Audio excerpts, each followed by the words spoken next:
Welcome to the second part of the introduction to the teaching of data handling. In part 1, we discussed what learners should know about data, graphs as well as a collection of data.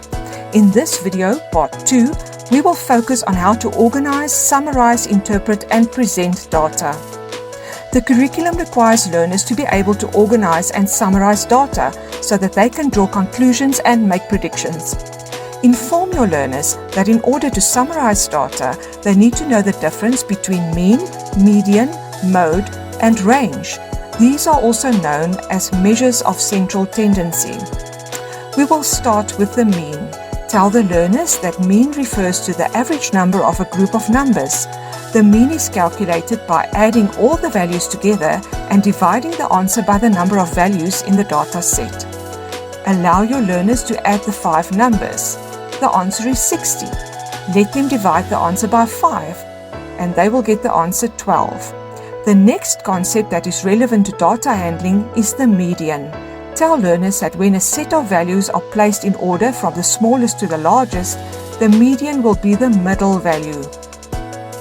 Explain to your learners that they must follow the following steps to find the median of the data points. Arrange the data points from the smallest to the largest. If there is an odd number of values in the set, the median is the middle data value in the list. Let the learners count if the values are an odd or even number. Let them identify the median. In this case, the median is the middle number 12. If there is an even number of values in the data set, the median is the average of the 2 middle values in the list. Let them arrange the numbers from smallest to biggest in ascending order.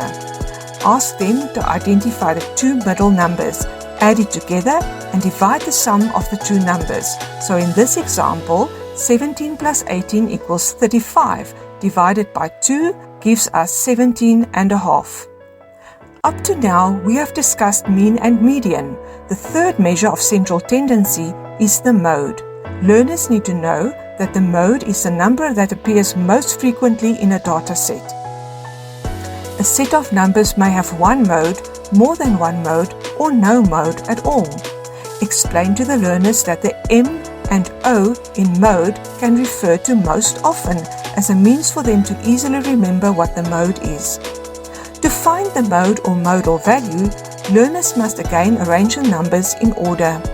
They must then count how many of each number there is, and the number that appears most often is the mode. The example on the screen can be found on page 84 of the DBE's Workbook 2 for Grade 5.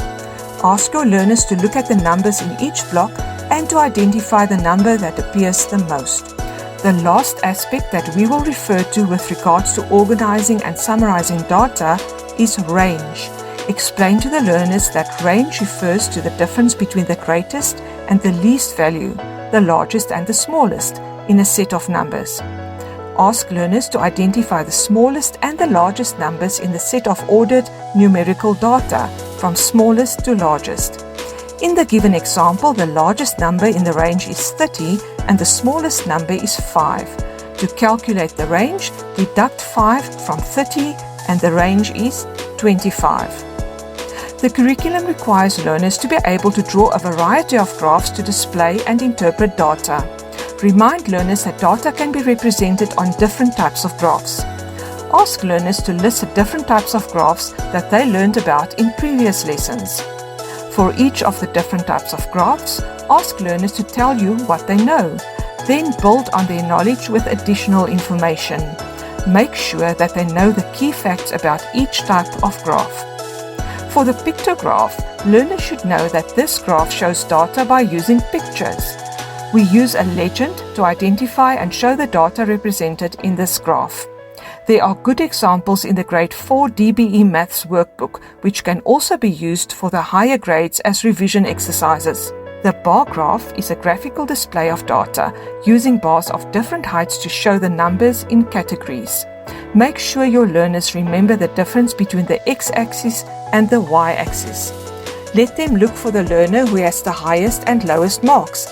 Ask them who got 75% in the mathematics test. The double bar graph is used to display 2 sets of data on the same graph. The bars can be arranged vertically or horizontally. A double bar graph has X and Y axes. The X-axis of a double bar graph shows the categories being compared, and the Y-axis represents the scale. Show your learners a double bar graph such as this one and ask them to explain what is being represented. Let them tell you which child did not improve a mark in the second test. A pie chart is a type of graph that displays data in a circular graph. The pieces or sectors of the graph compare and represents an item in a data set. Pie charts can be used to show percentages of a whole.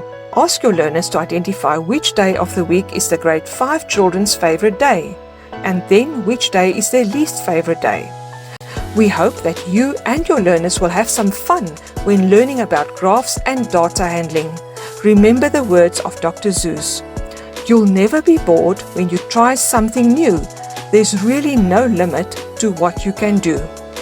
We have come to the end of our discussion on the teaching of data handling. After completing the quiz about the contents of both videos, please proceed to the next video, which is all about teaching numbers and operations.